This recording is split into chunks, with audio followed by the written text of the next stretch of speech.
or their Medicare. Eh?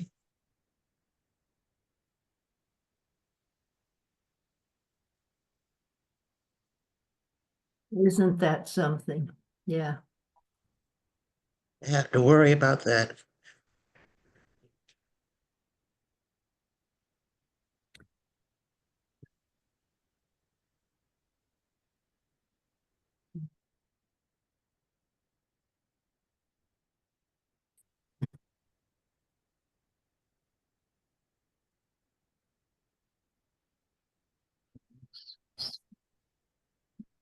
Yeah, they really got deluged, I'm sure, with complaints when people get worried about their Social Security. They're gonna find their congressman or congresswoman, and Yeah, I wrote to I think they backed off now on what they were going to do. They've gotten so many complaints that I think Dodge is backing off on some of the implementation issue with Social Security. well, that's why their blog said that Social Security said that how they were going to improve the service and hear people by phone for certain groups, and so.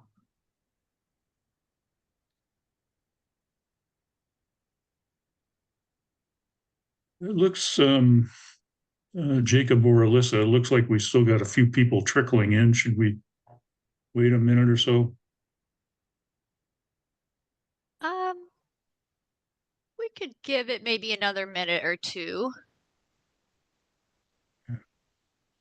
But I will leave that up to you all for our presenters.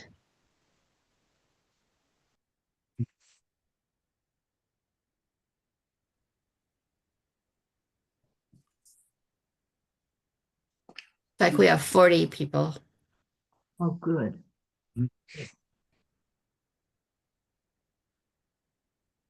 You know, they say that the best way to get people to show up for a meeting on time is to start a meeting on time. Okay. Good recommendation. We will start. I'm Claire Olivers. I'm the president of the Retired Public Employees Council of Washington, and I want to welcome you all to this educational presentation on the State Investment Board this morning. Thanks for coming. I understand that we have a few new members registered, and I want to make a special welcome to the new members who are attending today. We're really thrilled that you're here for this presentation, and I hope you have a good time and enjoy the discussion. The formal title is State Investment Board, Washington State Investment Board's role in the Washington State pension system. Now, the Retired Public Employees Council of Washington is about a 13,000 member organization made up of non-uniformed retirees from state and local governments around the state, special districts and such, as well as cities, counties, and state agencies. And we advocate on behalf of retirees, mostly around pensions, and just to an increasing extent now around healthcare and Social Security issues as well.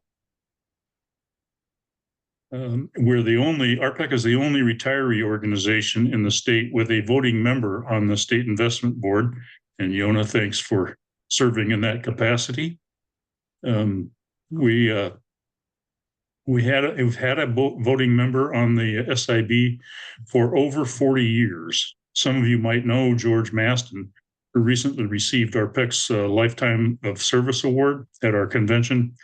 George is in his mid-90s. He was one of our first representatives on the SIB and served for many years. Today's program will include experts from the State Investment Board. After their presentation, Warren Warfield, chair of RPEC's Pension Policy Work Group, and members of the work group will kick off the Q&A portion of the meeting with questions. Pension Policy Work Group was established a few years ago to monitor the pension policy landscape. They continue to do exceptional work and make recommendations for consideration by the Retired Public Employees Council's Legislative Committee. The work group is composed of members from across the state who've been appointed by the executive board. Once the work group's questions have been addressed, I think there's 4 of those, we'll entertain questions in chat. We will also try to scan for hands raised, and please remain muted throughout the presentation. First, we want to thank Allison Tucker, who served as the Chief Executive Officer of the State Investment Board, as well as Jessica Carter, the State Investment Board's confidential secretary, for their coordination of the logistics for today's program. Our panelists today include RPEC member Yona Mikowski. Yona is currently the vice chair of the Washington State Investment Board. She was appointed beginning in 2017 to represent public pension system retirees. She is a PERS 2 member and a member of RPEC. Yona worked for the state for 32 years, primarily doing budget work with the Department of Social and Health Services, the Office of Financial Management, and the House of Representatives. David Schumacher joined the State Investment Board staff in September of 2024 as the Director of Government and Public Affairs. He previously served as Director of the Office of Financial Management for nearly 12 years and as a member of Governor Inslee's executive team. David previously spent 15 years as a member of the nonpartisan Senate Ways and Means Committee staff, serving both Republican and Democratic senators. We also welcome James Aber, who serves as the State Investment Board's Institutional Relations Director. He'll be available to field questions. Before Yona begins the presentation, I want to thank her for helping to put this program together and for her many years of service on the SIB on behalf of RPEC members. Yona gives written and verbal reports to the executive board throughout the year. We deeply appreciate her expertise and service. Thank you for ensuring our pensions are well funded. In terms of some quick housekeeping, all attendees will be muted during the presentation. The Q&A portion of the program will begin after the panelists conclude their presentation. Please put your questions in chat. When we begin the Q&A period, we will also review how to use the raise hand feature in Zoom, and I presume how to find the chat icon on the bottom of your screen. So Yona, will you please take it away? Thank you, Claire. Thank you for that introduction. I don't have anything else to add as an introduction. So James, okay, thank you. Let's get going. I'll be joined today with David Schumacher, who was also introduced. Next slide, please. And can you do, well, anyhow, we're not viewing the entire slide. Can you do the slideshow version of this? So I'm trying to get it to work. Let me try resharing it. That's fine.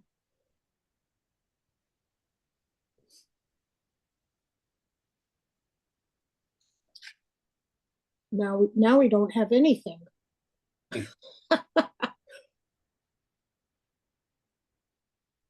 There we go. Next slide, please. Is it in slideshow mode? Sorry. Yes, it is. Okay.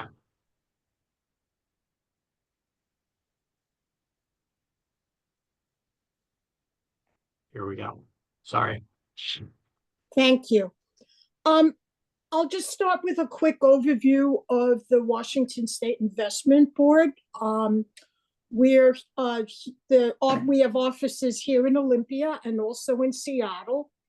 We have 117 staff. The latest figure here is 211.5 billion of assets under management. We're pretty big in the pension world. There's only the largest states like California, New York, Florida, and Texas that are larger than us. And we have 18 pension funds. We essentially do the pensions for everybody in the state of Washington who is a public employee, with the exception of the city of Seattle, Tacoma, and Spokane. Everybody else is in a pension system whose assets are managed by the SIB. But besides pensions, we also do a number of other things. We invest the labor and industry funds. We also have a number of other funds, permanent funds. There are some, I think they're actually in the state constitution, things like the Common School and Agriculture College. We do those, and we also invest the money for GET and the Washington State Opportunity Scholarship and the new program, Washington Cares, the long-term care program. So we have quite a bit of a breadth of funds that we manage, which also makes us slightly different than other state pension plans. We invest all over the world. We are invested in a lot of different areas. And as you can see, we have at least 17,000 holdings. Next slide, please. This just shows you where we're invested.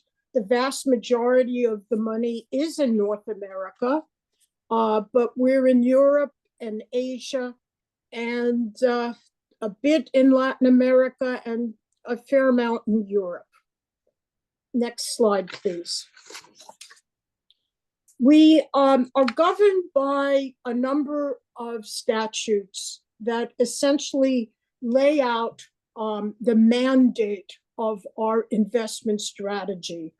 The board was established in 1981, and here are some of the statutes. And the important part is that we basically we abide by this. We have to maintain returns at a prudent level of risk. We also need to look at the overall investment strategy. So these are the statutes that basically lay out what we do for both the commingled trust fund and some of the other funds. Next slide, please. We have a very clear mission set by statute to invest with integrity, care, and skill to maximize return at a prudent level of risk. We are a long-term investor. You know, as you well know, the pension funds have a significant horizon. So we need to look at the long term, which means that we have to be patient. We are not, we're large, we have a lot of things, we just don't change, we don't change our strategy overnight. Our strategy is something that we believe in, we spend a lot of time developing, and it's always for the exclusive benefit of the beneficiaries. Next slide, please. This slide highlights the foundation of our strategic framework. Whenever we take on a new project or initiative, we ask, is this adding value? And do we have the capacity and support to move forward? Next slide, please. We have a very excellent board structure. I've attended meetings with other institutional investors, and I'm always amazed at like how other states do it. And I always come back feeling, thank God I'm in Washington. We have a board that is made of 15 members. 10 of them are voting.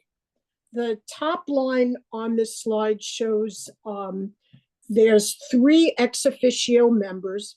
The person who's the Department of Retirement Systems Director, who just recently was appointed, Catherine Leathers, the L&I Director, Joel Sachs, and the State Treasurer, Mike Pelliciotti.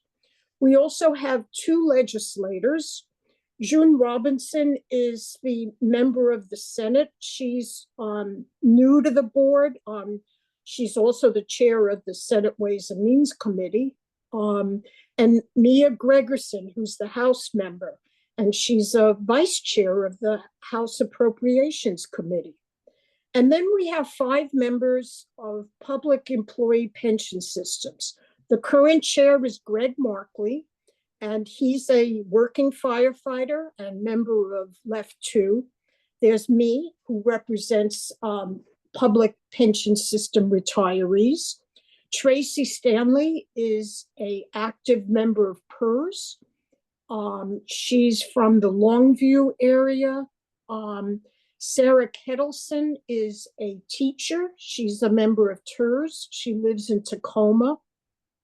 Liz Lewis is a member of SERS, and she's from Wenatchee.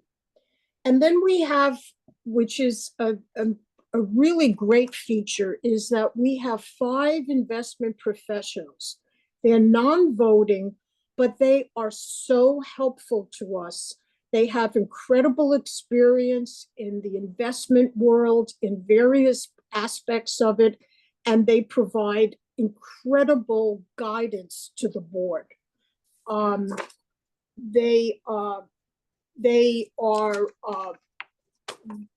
We all on the board file the public disclosure requirements, and we have very stringent fiscal restraints put on all of us in terms of our own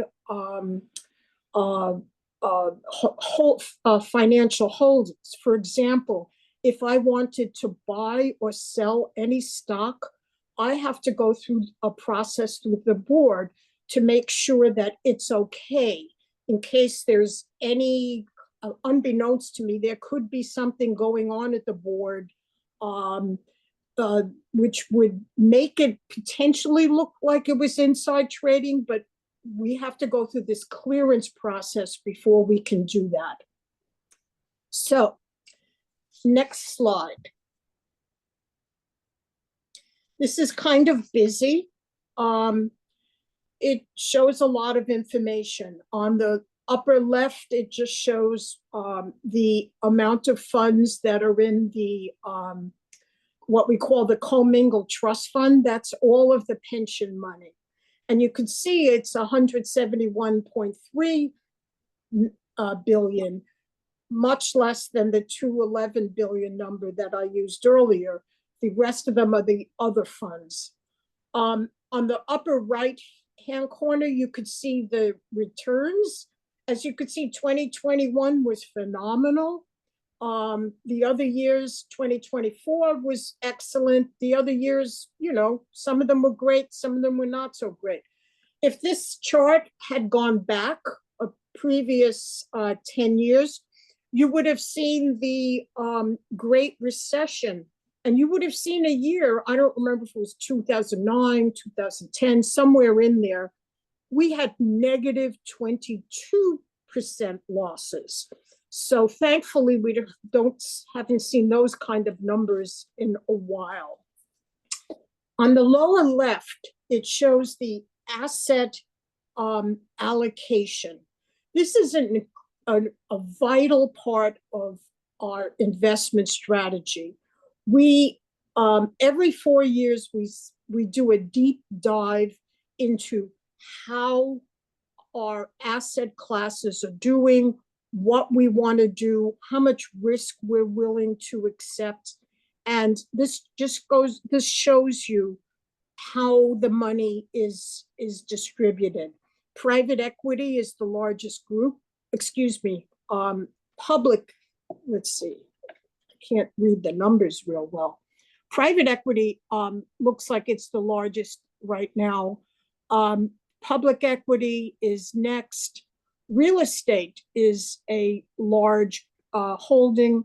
Fixed income is essentially bonds, treasury bonds, and other types of bonds or insurance holdings. Tangible assets are in there. And then we have a little bit of something we call the innovation portfolio, where we're trying to do new and different things. On the bottom right, it just shows a historical trend, the returns over 2010, 5, 3, and 1 years. And you can see they vary from time to time. Over 20 years, the total commingled trust fund has an 8.4% return. Next slide, please. According to recent, we have a vendor who comes in every year and does an analysis of our costs. And we are a very efficient organization. We spend a great deal less in administrative costs than many of our peers. And because of that, we've, besides just our investments doing really well, our administrative costs being much lower, we've saved a significant amount of money for the state of Washington. Next slide. So this shows our asset classes, and it also shows how much risk is associated with them. If you look at this slide, going from left to right, you have fixed income in the bottom left-hand corner and it has the lowest risk, but it's also got the lowest expected returns. And then you go up to private equity, which has the highest level of risk, but also the highest expected returns. So you see that you have to weigh all of these things when you put together your asset allocation, which is essentially our strategy of how we're going to make money. Next slide, please. This slide shows the basic objectives, characteristics, and risks in each of the asset classes. So you can see in fixed income, you're lending money to an issuer in return for interest payments or coupons. And if all goes well, you'll get your principal back when the bond matures.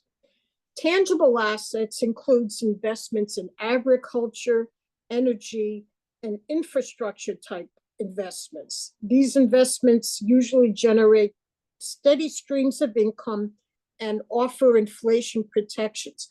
For a while, I was buying organic milk at Costco. It turns out we owned some of the farms that were producing it. It was kind of an interesting little bit of information. Real estate has been a major driver of the board's success over time. You could see it's right in the middle of the risk spectrum. And the SIB has been really smart about real estate investments over time. We've never invested in office buildings generally. And you could see why in the last few years after the pandemic and the amount of people working remotely, how office buildings have turned out to be a really poor investment. We're invested in the type of things that generally appreciate over time, are inflation protected and very diversified. And we own real estate, again, all over the world. And then there's public and private equity. They carry, the highest level of risk, but also the greatest returns. And as you can see, when you look at all of these things, you see a very diversified portfolio that's built on this long-term investment horizon. So I know many of you are here today and would like to hear more about the SIB's approach to sustainability and specifically climate change. So we're going to run through a few slides here with more details on how we're managing these critical issues. And for this, I'm going to turn it over to David Schumacher. Thank you, Yona, and thanks everybody for the invitation. Before we get going, the gist of what the next few slides are about is how the SIB is integrating our thinking around sustainability and climate change into the mission of the agency. If you remember, we had a slide before that talked about, our directive in the RCW says to maximize returns for a prudent level of risk. So that means any decision we make around climate change, we'd have to make it based on a returns-based logic, not on political or policy-based logic. So I just wanted that theme to be running through this as we talk. Let's go to the next slide.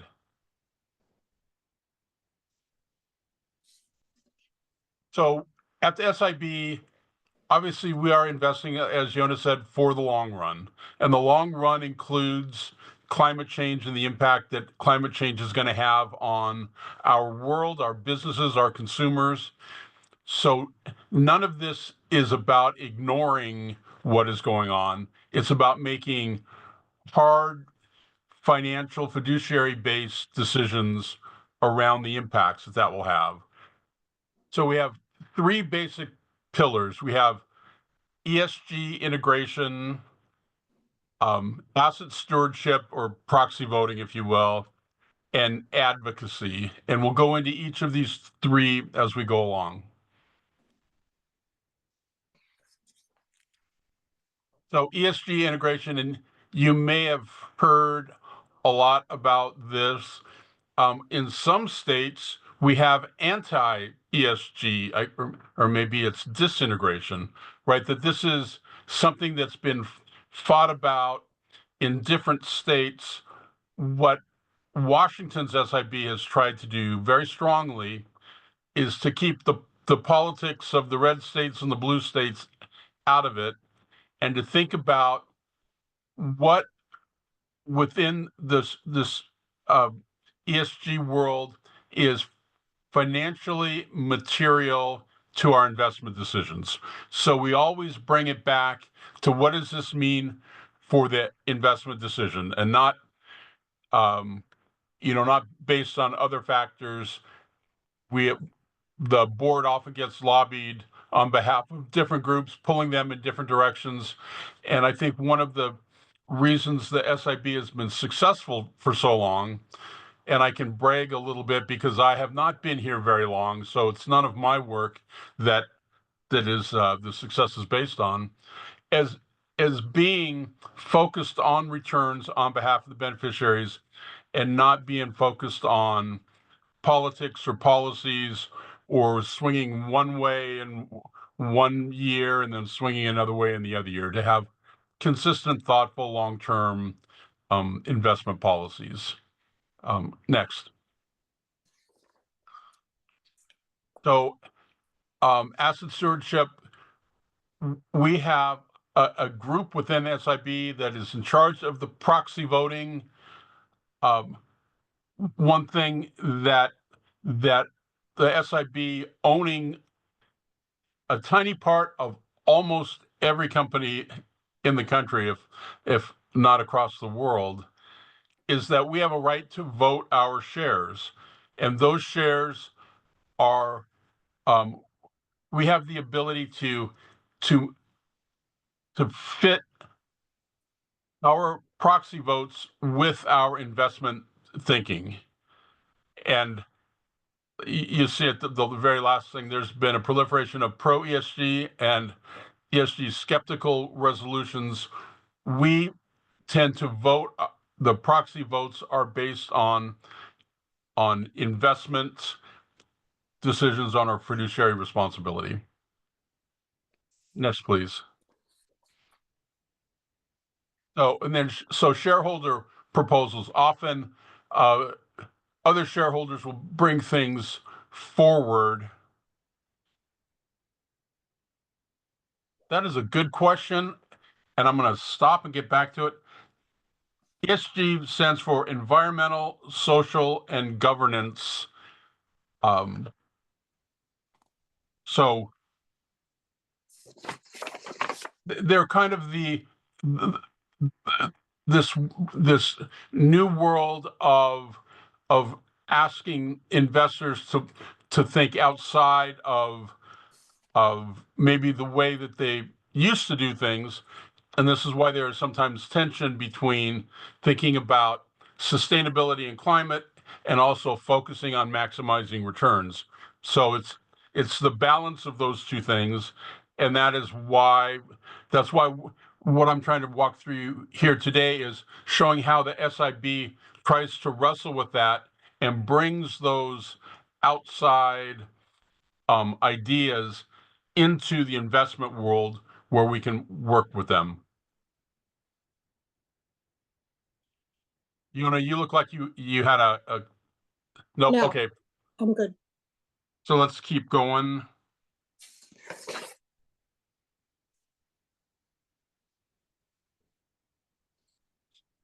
So the obvious next question, so we put a slide in for it, is often questions of divestment come up, whether it's within climate, whether it's coal or fossil fuels, whether it's for political reasons, whether it's investing or not investing in your own state. What the SIB policy is that we don't divest for political or policy reasons, right? If we get out of something, it's because we don't think it's a good investment and it's not going to make money going forward, right? That's again, that's the basis. So there's a few things. One, divestment typically does not help returns, and it often increases the costs, like the administrative costs. Two, that it's typically not effective in influencing the people you divest from. And one of the reasons for that is that if we don't own a piece of the company, we don't get to work with the shareholder groups. We don't get to be proxy voters. There's no influence whatsoever. We're just ignoring it.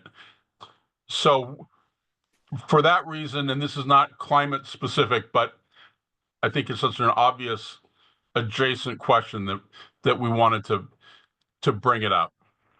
Lots of endowment funds, pension funds get asked, week to week, month to month to divest from this or that. And the board policy has been not to divest and to base all their decisions on returns and risk and not on politics and the news of the day. Next, please.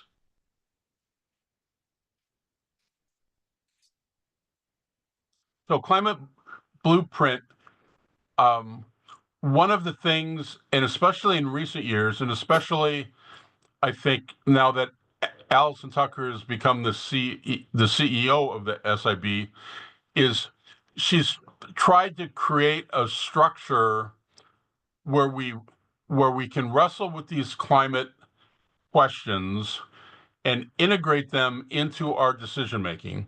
So in some worlds, there'd be the climate group, sitting over on the second floor, and the investment group sitting over on the third floor. And what we have tried to do is integrate that so that these conversations about climate going forward and the transition to a different kind of energy infrastructure are part of the decisions. They're integrated into the very decisions. That way that the fiduciary responsibility is not a different thing than the sustainability, but they're part of the same thing. Next, please. So, and here you can see the roadmap as we've gone over the last few years. You know, this is a work in progress. This has included board education. We bring people in to talk about it. We have the, we write papers on it. We wrestle with these. We have the SIB sustainability report that anybody who's interested in this should really take a look at. It's on our website, or you could send one of us an email and we'll be sure to get it to you. Next, please. Oh, this is kind of the summary. Yona, you want to wrap it up as a board member? Thank you. The board's been doing this now for 44 years. We have the same mission. We have a hardworking group of people who love working here. And we're facing a lot of risks in this world, and we can't afford to be complacent. We are experiencing higher levels of external engagement, and we'll continue to lean into our mission and our strengths. A point I'd like to make is that we're active investors. We're not activists. I think as David sort of drove the point home, one of the reasons I think the board has been so successful was that we don't engage in politics. When I have very strong political views myself, when I'm in the boardroom, I park those. That's not who it is. I wear my fiduciary hat as a voting member of the Washington State Investment Board. And this mission to make sure that we maximize investment returns as a prudent level of risk for the exclusive benefit of the fund beneficiaries is what guides me. And with that, I guess we're ready to address your questions, and I'm not exactly sure who's going to ask them. I'll turn it back to Claire. Thank you. I'll introduce this section. Thanks, Yona. Thank you, Yona. Thank you, David. And thank you, James, for an excellent presentation. In this next section, before we begin the Q&A, I'd like Jacob Canup, membership coordinator, to explain how to chat for the Q&A period. Jacob? Yeah, absolutely.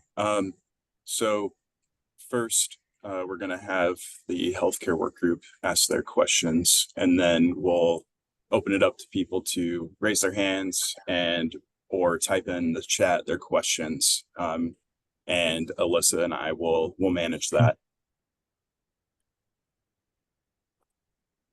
I'm sorry, and it's the pension policy work group that will be asking the questions. Thanks.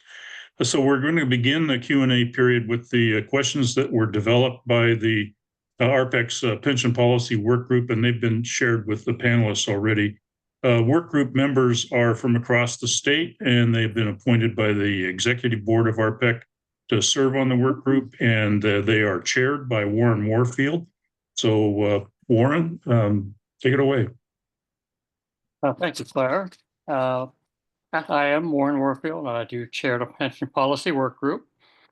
Claire did provide an overview of the Pension Policy Work Group's responsibilities, which is to research, analyze, and provide recommendations for RPEC consideration regarding the state pension system. It is my pleasure to introduce my team for developing these questions you're about to hear, and 5 of those who are participating today in this webinar.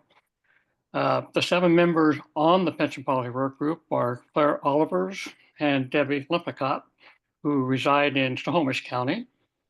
Then there's Linda Nelson, Diane Yates, Linda Georgia, and myself, who live in King County. And last is Gail Spade, who is resident just in Spokane County. As for the questions, I will start with the first question, followed by Linda Nelson, Gail, and Diane. So the very first question for the panel is: the state legislature assumes an annual return on investment of 7% for the pension funds. If the return on investment exceeds 7%, is there a different process for distributing the excess return on investment to the pension plans? Yona? Thank you. That's an interesting question. And to answer this, I'm going to actually rely quite a bit on my previous work when I was helping the Democrats on the House Appropriations Committee do all the pension policy. And essentially, we are just concerned, the State Investment Board is just concerned with investments. We don't have a say on pension improvements, any benefits, or anything that affects the pension plans. That's purely up to the legislature to do. When we have higher returns, what that means is, essentially the state actuary is the one that sets the proposed pension rates. And if over time we exceed the statutory minimum, those rates will presumably go down. But as you saw from the chart previously, some years it's below 7 and other years it's above. So what the state actuary does is actually smooth those over the years so that we don't have rates that go up and down like they used to. Essentially, if it's a good year, it's kind of like, you can think of it almost like it's in the bank for a bad year. So that's essentially it. We don't have any say in anything or in any benefit changes. Okay, so it all ends up in the commingled trust fund. Correct. Okay. If I could jump in, yes, I agree with Yona completely. She and I both probably spent more time on the budget side of the world than on the pension and investment side of the world. So we're jumping to ask these questions or answer these questions.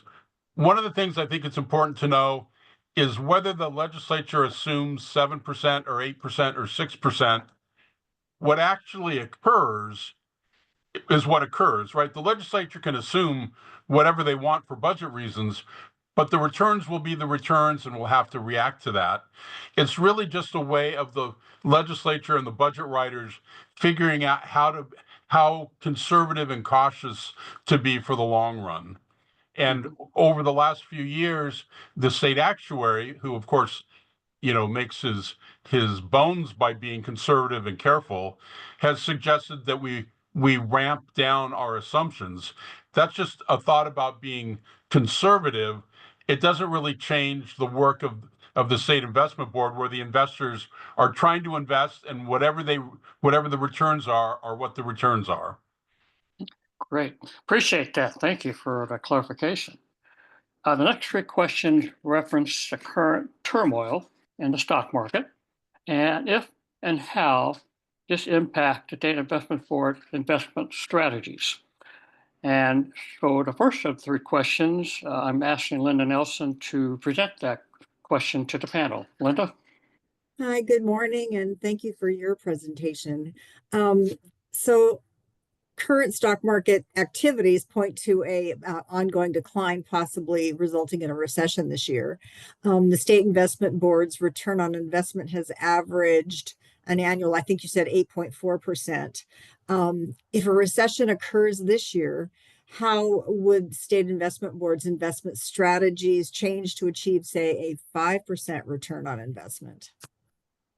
So we are going to be spending quite a bit of time later this year on our asset allocation, which is essentially saying we're going to devote this much of our assets to this asset class. And honestly, how the recession is going to impact it is something that's very much, I shouldn't say definitely that there's going to be a recession. If we have a recession, how will that impact the near future? The board in the past has basically stayed the course.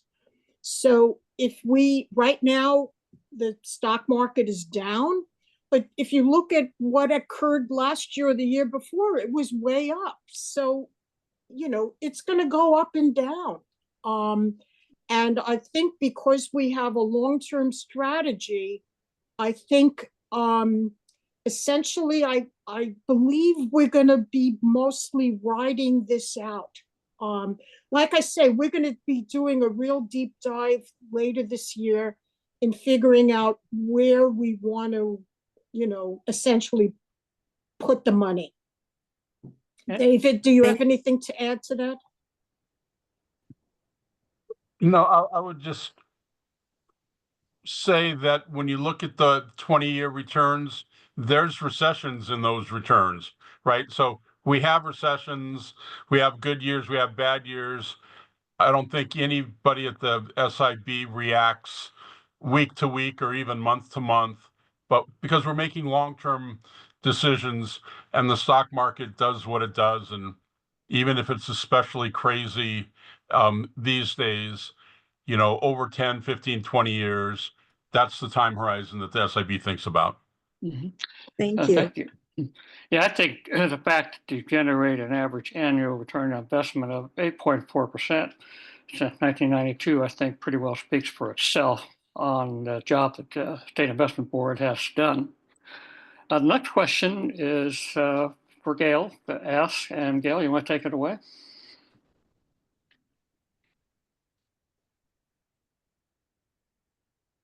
Gail?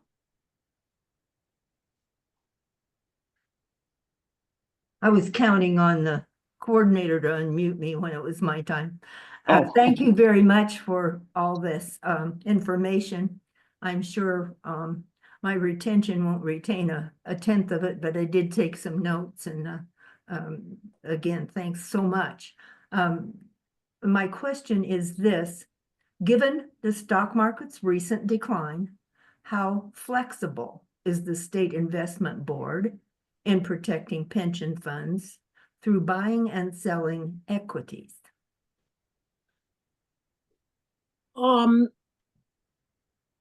We, on the public equity asset class, which is essentially the stock market, we have the lion's share of it is in what's essentially indexed funds, which is that we essentially own a little bit of everything. So in that case, we're not making any huge changes. We're not making probably any changes in the short run. We do have some funds which are not passively invested, but are actively invested. We have some funds, and many of those are overseas in stock markets in other countries.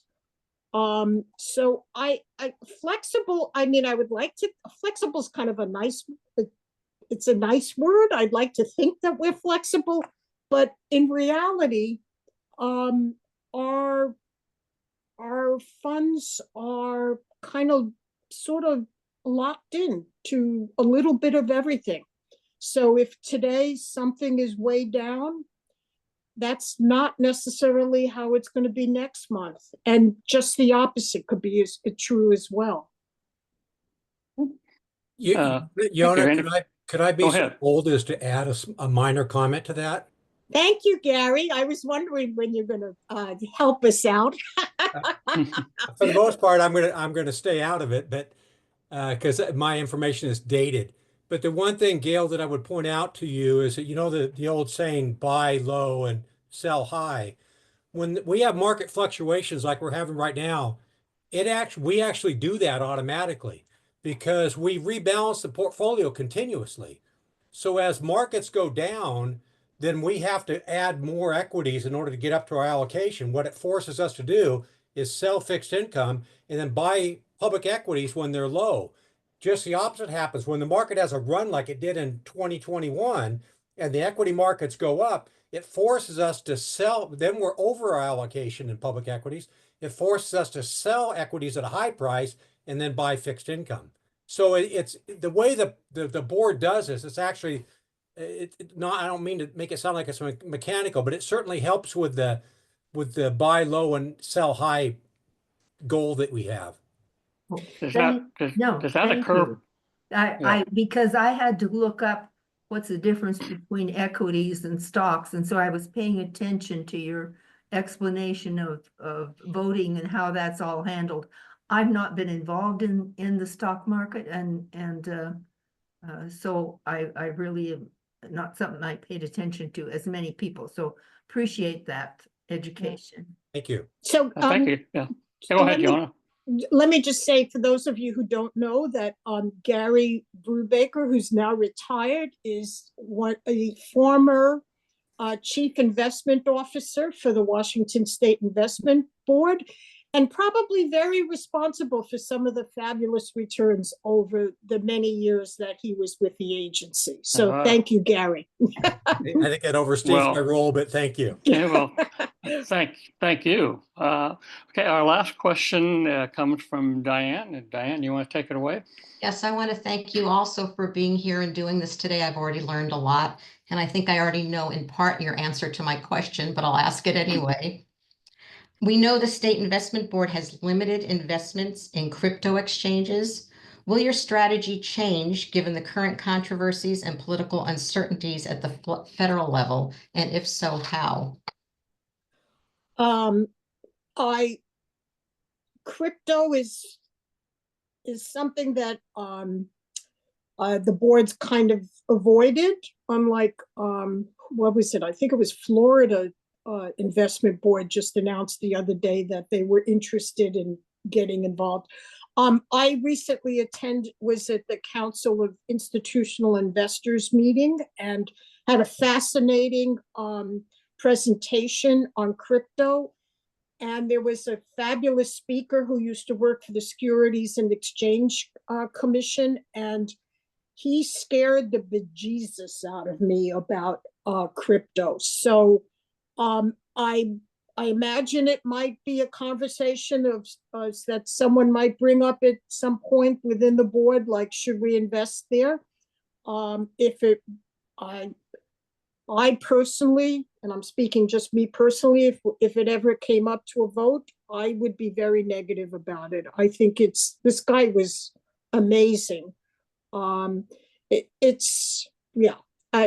don't understand what the federal government is doing. I'm not sure if anybody does. But yeah, thank you for that question. Okay. Any other comments from the panel about that? Okay. If not, we appreciate the responses to our 4 questions, and I am now going to return the program over to Claire. Thanks, Warren, and thank you, panelists. Now, Jacob and our membership coordinator and Alyssa, our project coordinator, have been monitoring chat, and they will now pose questions from chat to the panelists.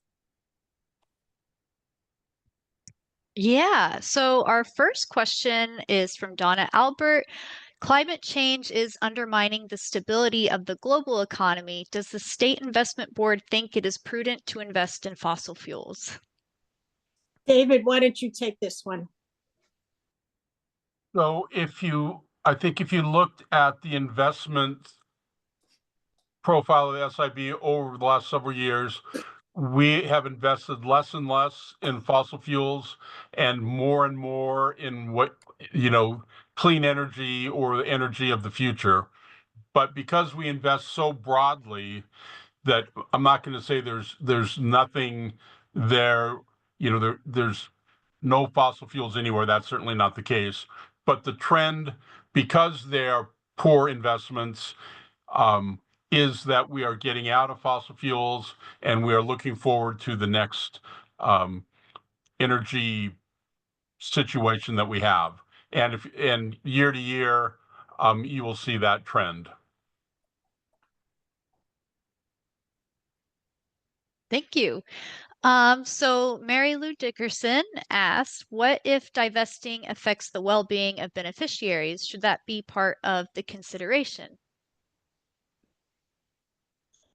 Mary Lou, I'm not exactly sure how to respond about what the well-being means. We as a board are looking out for the our fund beneficiaries and their pension through their pension investments. So that, I mean, we're always thinking about the beneficiaries. So yeah, I can clarify if you'll let me. And by the way, it's good to see you. Yeah, same here. We used to work together. So my reference is to climate change having a direct impact, especially on seniors who are beneficiaries of the board's pension system. And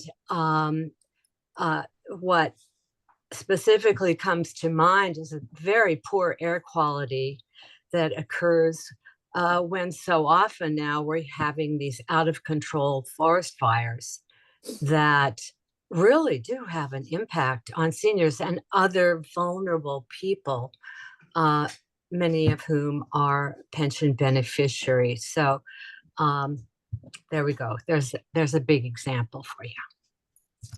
Yeah.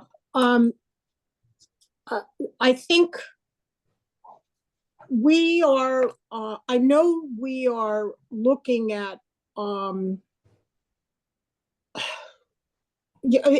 estate's a good example. Like we own real estate in some areas actually away from direct beneficiaries. We have holdings in Florida or elsewhere.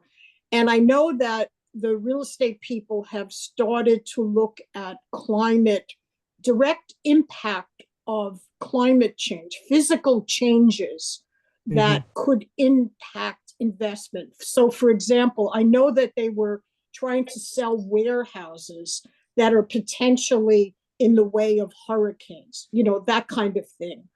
I don't think otherwise looking at the health benefits has been something that we have included, potentially in our private equity when we look at doing investments or intangible assets. We might be looking at the well-being of our beneficiaries when we're making these kind of investments. We often don't do those directly. We often give the funds to a general partner who then turns around and then invests it. So we're actually a limited partner. So we don't always have as much direct knowledge. But when we do the due diligence in those sort of investments, I believe that is something that our staff would look at. Thank you. Yeah, and the next question is also from Mary Lou. Yona, as VP of the board, are you willing to back transparency of investments so the board and beneficiaries can track progress on reductions in fossil fuels? So we're always trying to make our information that we have on our website as accessible as possible. I don't know that we have the ability to quickly, or like, I don't think you could just like type in like how many what are our holdings in fossil fuels, and then like have a number pop up. The ability to do that is somewhat limited, but you could look at our reports. Generally, in our annual report, you can see all of the holdings that we have, and you could see other places on the website where we do have some holdings. David, did you have anything to add to that? No, I think the only thing I would add is, the definition problems that occur here. Different people will read the same things the same, which is why I think the transparency is the way to go, right?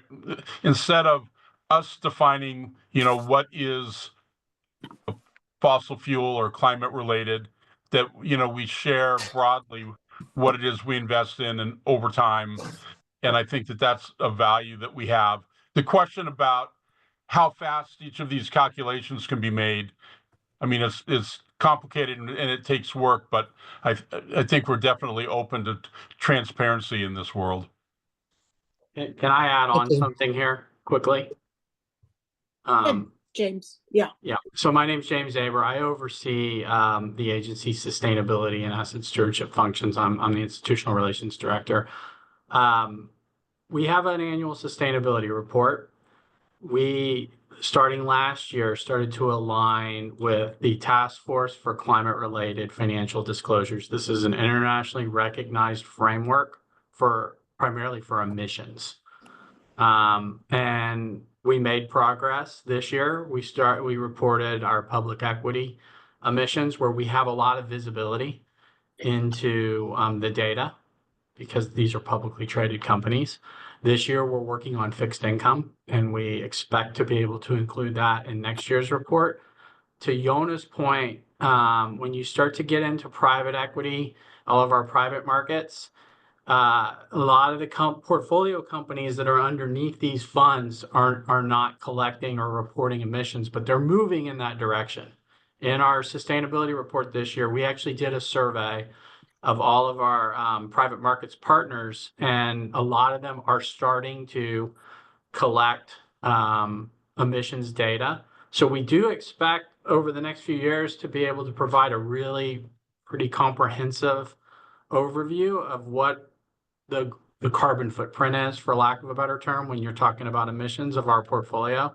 And we're also working on developing a total portfolio climate risk framework on the back of this. So, I don't want to discount the urgency that a lot of people feel around this, but the data collection is really important, because when you start reporting these things, you don't want to be reporting bad data or making any kind of investment assumptions in our capital market assumptions or strategic asset allocations based on incomplete or bad data. But the good news is the data is getting better. We're investing a lot of time and effort into reporting those emissions across the whole portfolio, and we think we're gonna get there just as quickly as we possibly can. It's a big area of focus for the agency right now.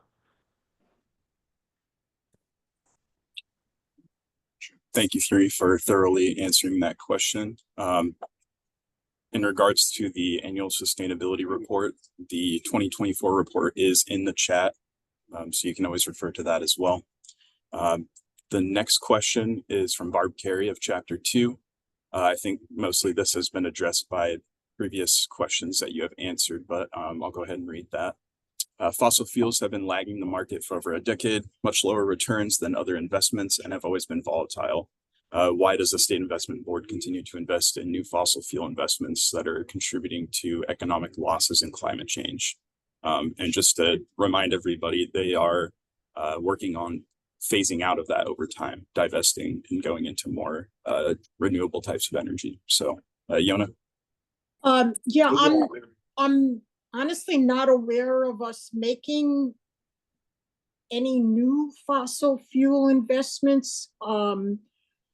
You know, we there's, you know, we have in our portfolio, we have, because we invest in just about everything, you know, the portfolio has investments in Conoco and whatever the names are of all of Shell, BP. I'm personally not aware of any new investments that are out there. Instead, I think we might be investing more in companies that are out there that are doing alternatives. So yeah.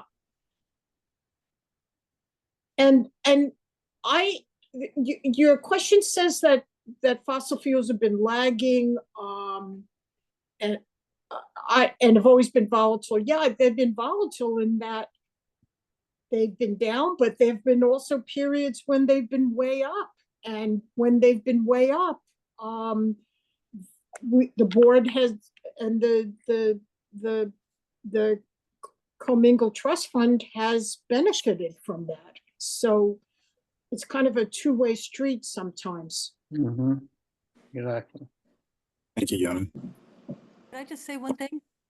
The private equity, sometimes I think there's investments in fossil fuels that are not always clear.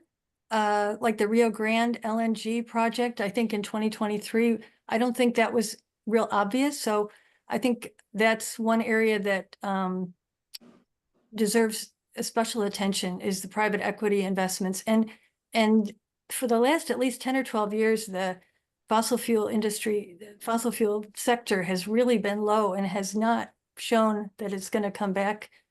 But anyway, thanks for answering my question. Thank you, Yona. Thank you, Barb. All right, moving on to the next question from Aruna Bhuta. She asks, first, thank you for a great presentation, she says. Good returns on investments are desirable, but are rebuilding and health effects after wildfires, floods, tornadoes, costs considered as investment decisions are made? Yeah, as I mentioned earlier, I know for sure that our real estate people, where we actually have direct investments in some areas, or they're looking at actually changing and literally getting rid of some investments that are potentially a problem. We also, there's a very interesting investment that we do have, believe it or not, in Florida, on the Gulf Coast. There's a community, and maybe if someone else like David or James can remember their name, I can't remember. Babcock Ranch. Excuse me? It's Babcock Ranch. They have built a community there that has withstood some of these most horrific hurricanes in the last few years. And we have invested in that, in building that community. So, so it's just sort of the opposite. We are making investment decisions that are beneficial to withstanding the losses of potential losses from climate-related floods, hurricanes. So, yeah, thank you. Thank you, Yona. So the next question from Diane Yates, how would Congress not raising the debt ceiling affect investments? I have no idea. Does David or James have anything, or possibly Gary Brubaker? I'm clueless how to answer that. One, I don't expect it to happen. It's become a political football in Washington, D.C. to threaten this. What would happen? I think it would be terrible for things maybe across the board. And I don't know if our investment returns would be the first thing I would worry about as a citizen of this country if we start defaulting on our debts. But even though the ramifications could be huge and terrible, I think the politics will drive us, to a deal once again, and they will. Saner heads, even in these days, saner heads will prevail, and they'll probably kick the can out a few years from now, and in another year or two, we'll be worried about the same thing all over again.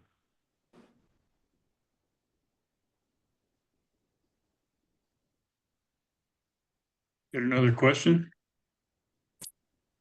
Thank you, David. All right. Let's see here.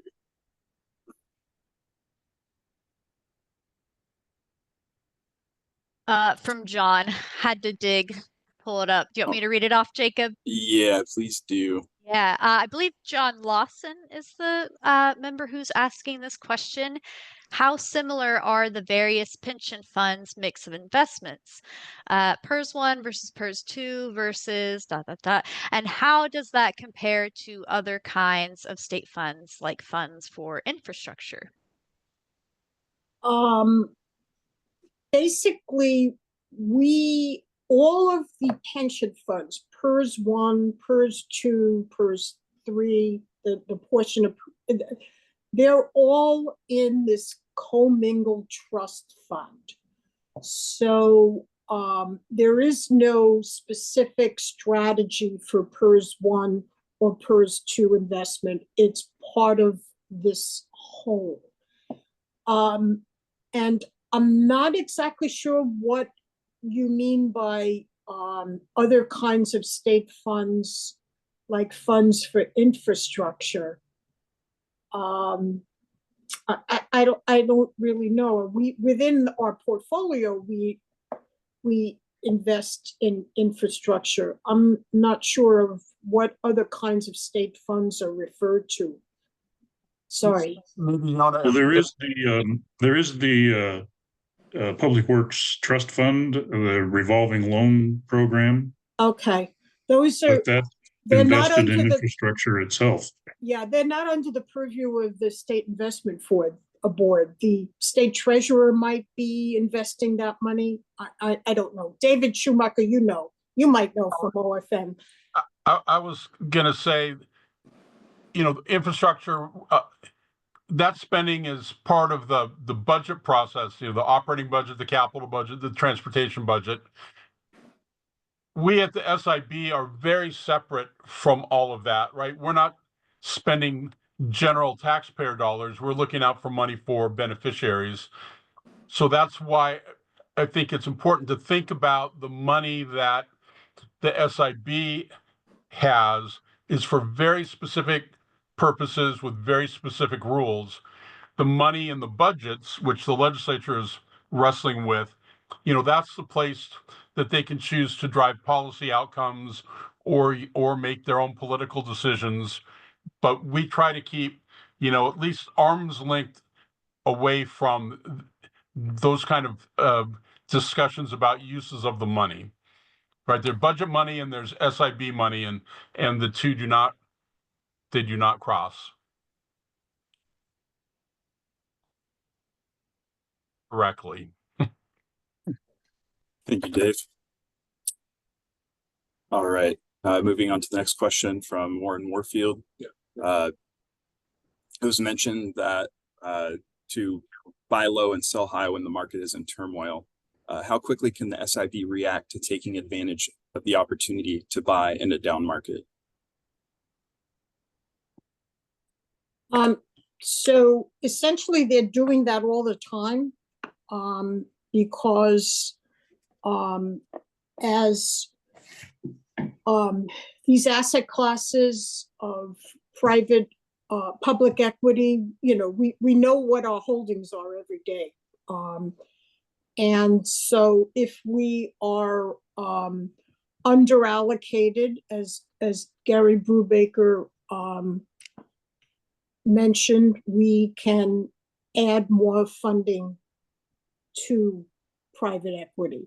And that would probably come from another asset class that is liquid, something like fixed income. We could take money from there and put it into public equity or stocks. Would that be the same day? I don't know how quickly they do that. Does anyone else? Gary, you're the one that brought it up in the earlier. How quickly do they do it? I understand, I've been gone from the board since 2020, so I can't tell you what they're doing today, but I don't think it's materially different from when I was there. They don't rebalance every day, but they can. And if there's a large market movement, it wouldn't be unusual for them to balance at the end of that day. But they're able to do it every single day. Thank you, Gary. You're welcome. Thank you, Yona and Gary. Next question from Donna Albert. She's asking about if you'd be able to disclose on the scope of 1, 2, and 3 emissions, and what the State Investment Board's reporting progress to alignment of State of Washington climate emissions goals is, with specific attention to scope 3.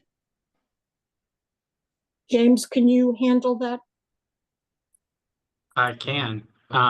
So just I'll try to do a really quick primer on scope 1, scope 2, scope 3 emissions for those of you who aren't familiar.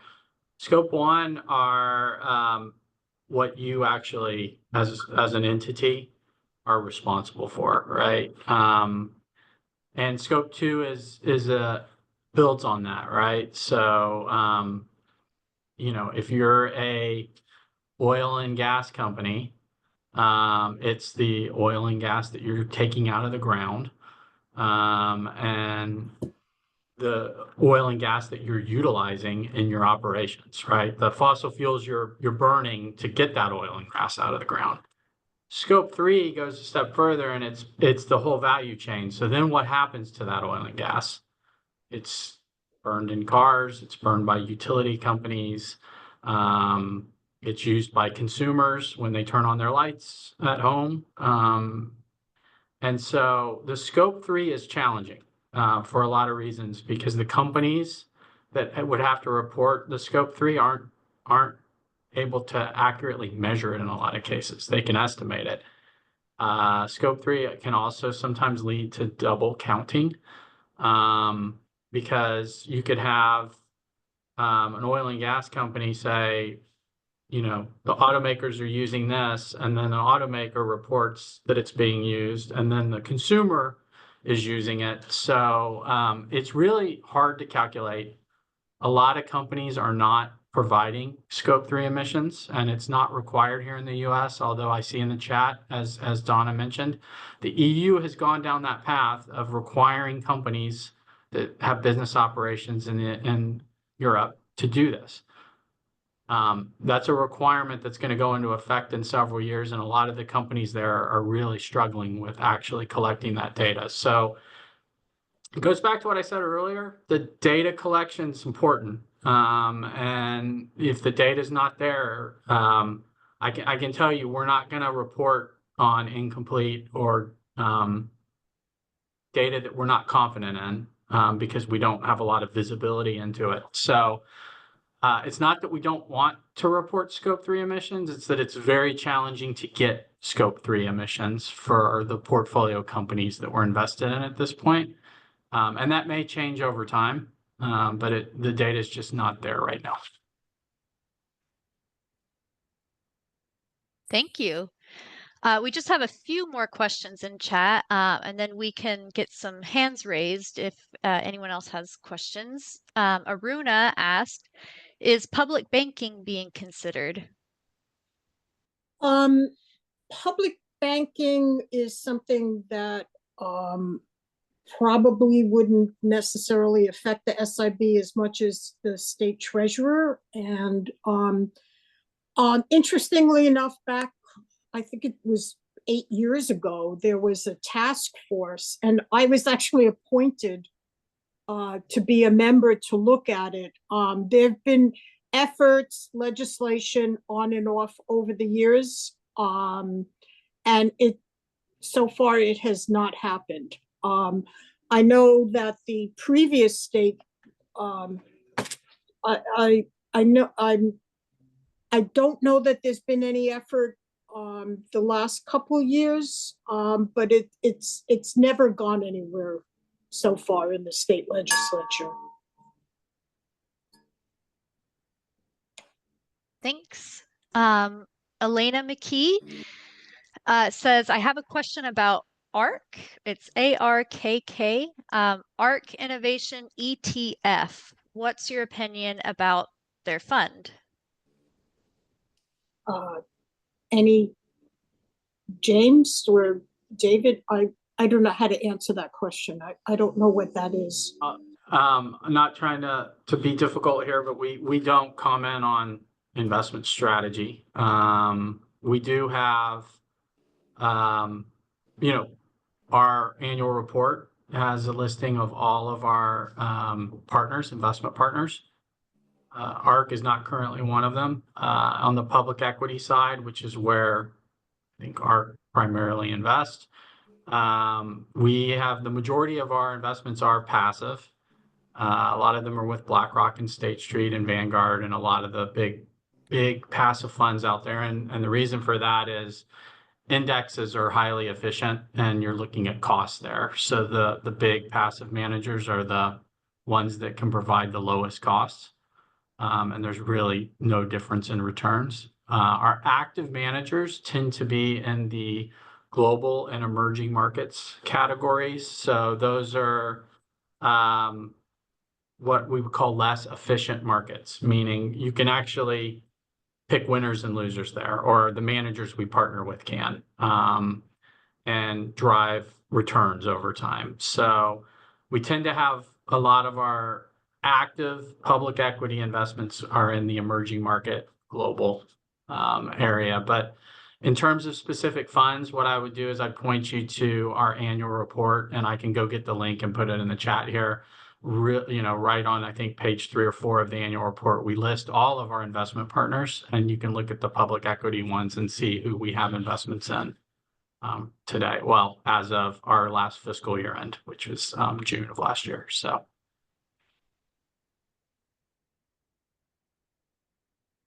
Thanks. Another question in chat from James Bowles. Have the pensions ever been unable to pay out the obligations to its beneficiaries without the state help because of not enough money generated in the fund ever happens? Thank you. The answer is no, and thank God. That would be a catastrophic situation. With the kind of returns that we have generated, thankfully, we've been able to meet the obligations even in the year when we were prior, during the Great Recession, when we had minus 22% in investments. So yes, we are we're doing just fine, and hopefully a situation like that would never happen. Thank you for your presentation today. Might it be safe to say that concern probably had a lot to do with the creation of the SIB in 1981? I believe so. I was living here in Washington then, but I wasn't around. I don't know. Honestly, don't know what they were doing before that. Yeah. If I could, I think there are a number of things the state did around then that were very smart. Yona worked very closely with Representative Helen Summers, who was Yes. somewhat of a pension realist before everybody else. But, her influence on the state's budget and pensions, on the investment board. We've done things like setting up the Revenue Forecast Council, the Caseload Forecast Council, pension policy funding. These things have all been put in place typically on a nonpartisan basis, right? There's Republicans, Democrats, senators, House members. So there's a lot of structure to take the politics out of making sure there's money for people's pensions. And if you look over the last several years, I think it's been a raging success, not just because of the good returns, but also because of the work that the legislature has done in their budget decisions and kind of the governance of the whole system with DRS and the state actuary and the legislative committees. There's a whole infrastructure set up to make thoughtful, long-term decisions. And the more a state is involved in long-term thinking about pensions, the more they stay on the right side of things. I don't want to disparage my good friends in Illinois, but if you want to see what a system looks like that doesn't have these kind of things in place, look at a state like that where they're making up things year to year, just plugging holes, where the state of Washington is like very thoughtful and methodical about what we do. Thank you for your great work and being here today. Thank you both. We have enough time for one or two more questions. If anybody has anything additional for the State Investment Board attendees. Colleen. Yeah, I have a two-part question relating to real estate investment. In the early 90s, the State Investment Board owned a piece of property that was located next door to a toxic waste dump. So my two-part question is regarding that. What was and is being done to assure this kind of problem doesn't exist again? And secondly, with the remark made today that the real estate advisors check the surroundings of properties that you're going to invest in, how could this kind of problem have occurred to begin with? I'm not aware of the issue that you bring up. It predates my following of the board, being on the board or following board business. I do know that our real estate people do a lot of on-site visits, and they generally travel to a lot of these places to check them out. So I hope by the fact that they actually go there in person, that some of these sort of issues would not come up in the future. Thank you, Yona. All right, we have time for one more question, if anybody has one.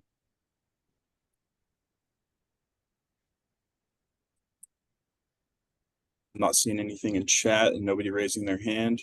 So, Claire, you want to close this out?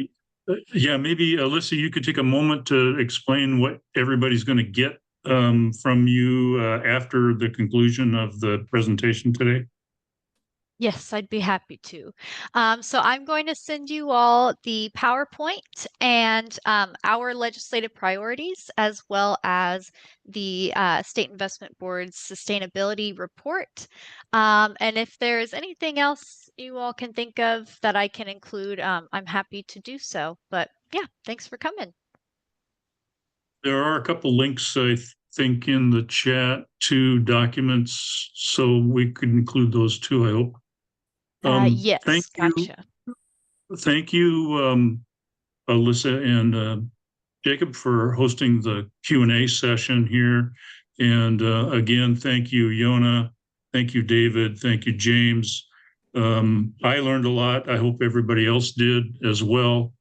And the next opportunity, folks, for an educational program on a little bit different topic is next Friday, the 4th of April, we'll be talking about understanding universal health care with presenters from both Washington and elsewhere in the country with broad expertise in this area. So I encourage you to register for the April 4th webinar as well. Thank you, everyone. Have a good day. Thank you very much. Thank you, Yona, Dave, and James. Take care. Thank you.